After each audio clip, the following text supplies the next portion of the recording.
I graduated from high school recently. I feel old, but I can't really act old. I can't get away with saying things like, you know, when I was your age, I could buy a CD for $10.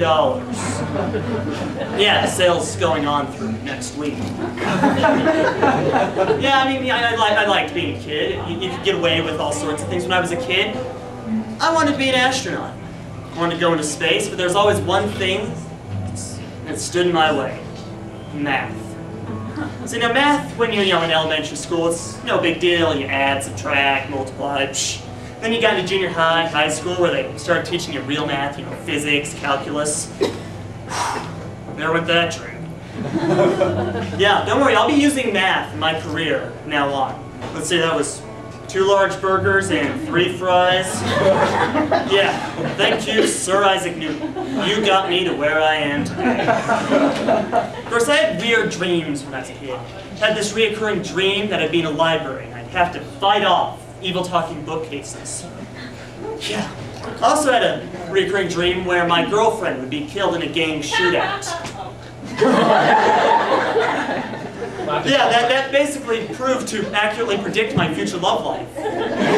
Non-existent. And whenever I'd get close, fate would send out a hitman to ensure it went nowhere. Of course, I recently decided I'd be a pretty good boyfriend. You know why? I'm easy to please. Now, there is a fine line between being easy to please and being desperate. Oh, I've seen desperation rear its ugly head, and lo, it is not a pretty sight.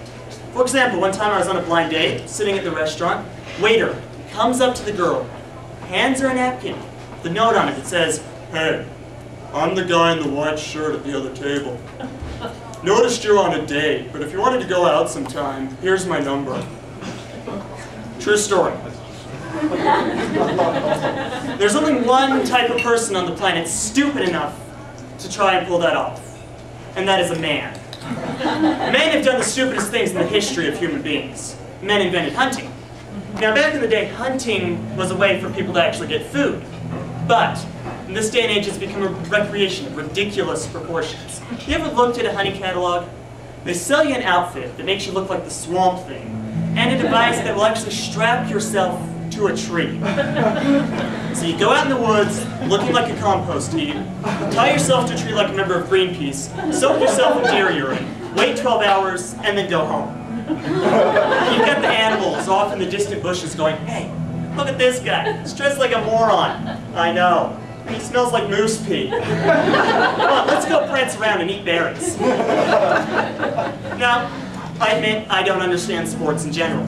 I do realize they require a certain level of talent, because if they didn't, I'd be playing NBA basketball right now. I mean, but if you look at sports, you step back, look at them, they don't really make much sense. I mean, take baseball.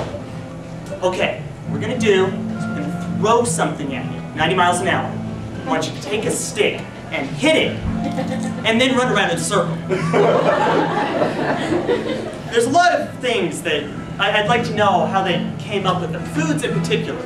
Foods that, are everyday, commonplace kind of things now, but when you step back and look at it, you realize that they were either discovered on accident or on a dare. Like eggs. Hey, Rob, I dare you to eat whatever comes out of that chicken. Oh, you're wrong. Yeah, American Idol's on again. American Idol's gained a lot of credibility in the past little while. Jennifer Hudson recently won an Oscar. Kelly Clarkson's become a highly successful recording artist. Ariana Underwood won a Grammy. And then there's Ruben. He actually won it the second year and then vanished off the face of the planet. How do you lose a 300-pound black guy? He actually released a CD recently entitled The Return, which is nice. I just wish he would have told us where it was going. Clay Aiken came in second that year. He went on to release a song called Invisible. If you're not familiar with that song, I envy you. The song talks about a guy who wishes he was invisible so he could watch a girl in her room. Yeah, that even had Michael Jackson going, "Dude, that's just creepy." Speaking of creepy, how about that MySpace? I've decided MySpace and text messaging are the current leading causes of breakups in the US. See, in the written word, you can't detect tone as well. You often misinterpret sarcasm. And I mean, you've got the little emoticon things, but seriously, what does semicolon dash right up parenthesis really mean? It's supposed to mean this. I mean, text messaging, you misinterpret the tone, and one wrong button changes the entire meaning of a message. For example, one time I was trying to text, "I like dating girls." However, the message I actually sent was, "I like eating girls." Yeah, that's gotta be an awkward first date. Ding dong. Why, hello, Clarice.